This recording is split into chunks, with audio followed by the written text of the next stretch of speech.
Hello बच्चों, आप सभी लोगों का यस यस एजुकेशन में स्वागत है। बच्चों, हम लोग थॉमसन की परमाणु मॉडल में यह देखा कि थॉमसन महोदय बताए कि धन आवेशित द्रव्य एक समान रूप से फैला होता है और इलेक्ट्रॉन इन धन आवेशित द्रव्य में इस तरह धसे होते हैं जैसे तरबूज में बीज धसा होता है। परंतु जैसे ही रदरफोर्ड का नाभिकीय मॉडल आया तो थॉमसन के परमाणु मॉडल को त्याग दिया गया। रदरफोर्ड ने सबसे पहले अल्फा किरणों का प्रकीर्णन कराया। तो रदरफोर्ड का अल्फा कण प्रकीर्णन, जिसके परिणाम स्वरूप नाभिक की खोज हुई। एक क्वेश्चन आता है कि नाभिक की खोज किसने की थी? तो नाभिक की खोज रदरफोर्ड ने की थी। और कैसे किया था? अल्फा किरणों का प्रकीर्णन करवाया था। अल्फा किरणों का प्रकीर्णन करवाने के पश्चात नाभिक की खोज हुई। उन्होंने किया था, अल्फा किरण की बमबारी कराए थे धातु की पतली चद्दर पर। सोने की धातु की पतली चद्दर लिए और उस पर अल्फा किरण की बमबारी करे। जब अल्फा किरण की बमबारी कराया बिना धातु के पतली चद्दर पर, तो केवल एक बिंदु पर चमक दिखाई दिया। परंतु जब रदरफोर्ड ने अल्फा किरण का प्रकीर्णन, अल्फा किरण का बमबारी धातु की पतली चद्दर पर कराया, सोने की चद्दर, उसकी मोटाई थी 0.0004 सेंटीमीटर। इतनी मोटी सोने की चद्दर पर जब अल्फा किरण गिराया गया, अल्फा किरण की बमबारी किया गया, तो उन्होंने देखा क्या कि कई जगह प्रकाश चमकता हुआ दिखाई दिया। तो उन्होंने यह निष्कर्ष निकाला कि इसका मतलब कि जो धातु की पतली चद्दर थी वह प्रकाश का प्रकीर्णन करा दिया, स्कैटरिंग करवा दिया, बिखराव कर दिया। और बिखराव के बाद रदरफोर्ड ने कुछ निष्कर्ष निकाले। वो निष्कर्ष क्या थे? एक निष्कर्ष था अधिकतर अल्फा कण धातु की पन्नी को पार करके एक सीधी रेखा में चला गया। देखिए, अधिकतर अल्फा कण धातु की पन्नी चादर को, पतली पेपर को क्या कर दिया? भेद करके, पार करके सीधी रेखा में चला गया। देखिए, सीधी रेखा में चला गया।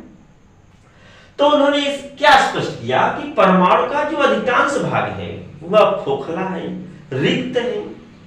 जैसे आपका रूम है, अगर रूम में कुछ भी आप न रखिए तो क्या होगा? आपको ही प्रवेश कराया जाए तो आप सीधे चले जाएंगे।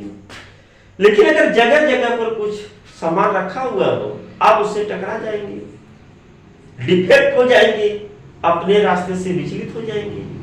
तो उसी तरह से अल्फा कण का जब प्रकीर्णन कराया गया तो क्या देखिए, अधिकतर अल्फा कण धातु की पन्नी को पार करके एक सीधी रेखा में चले जाते हैं। अतः इससे स्पष्ट होता है कि परमाणु का अधिकांश भाग क्या है? खोखला है, रिक्त है, खाली है, खाली जगह है। और क्या निष्कर्ष निकाले? दूसरा पॉइंट उन्होंने क्या निकाला? जैसे जैसे इन अल्फा किरण को नाभिक के नजदीक, केंद्र के नजदीक लाया गया, तो वे सीधी रेखा में न जाकर के अपने मार्ग से थोड़े विचलित हो गए। और विचलित कहां गए? दूर भाग गए।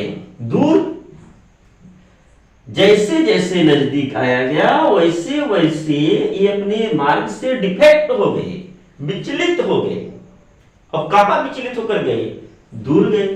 तो देखिए, परमाणु के केंद्र के नजदीक जैसे जैसे हम नजदीक चले आए तो क्या हुआ? अल्फा कण अपने पथ से विक्षेपित हो गए, डिफेक्ट हो गए, जो परमाणु के केंद्र में धन आवेशित भाग की उपस्थिति को दर्शाता है।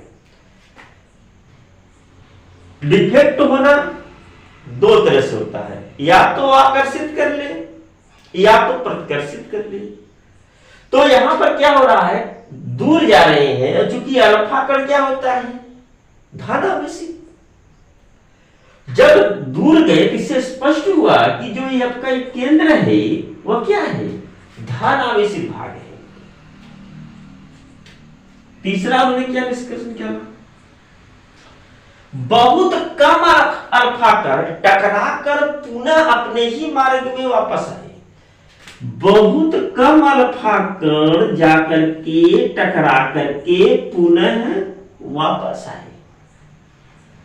इसका क्या मतलब हुआ, इसका मतलब यह कि जो लौट गए वो परमाणु के केंद्र में एक है, अति सूक्ष्म, सूक्ष्म माने छोटा, अति सूक्ष्म माने बहुत छोटा है, और क्या है, अति सघन है, और क्या है, अति सघन है, और धनावेशी तो भारी भाग है। और उसको कहा गया वह क्या है, जिसे क्या कहते हैं, नाभिक कहते हैं।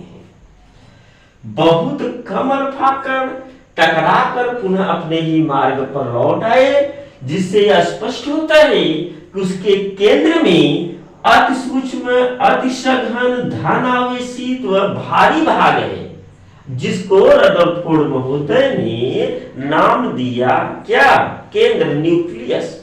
देखिए न्यूक्लियस, जब अल्फा कण दूर थे तो सीधी रेखा चले गए।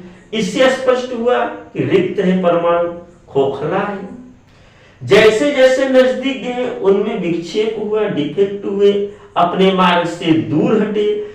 दूर हटना यह स्पष्ट करता है कि यह क्या है, उसके बीच में क्या है, धनावेशित भाग है।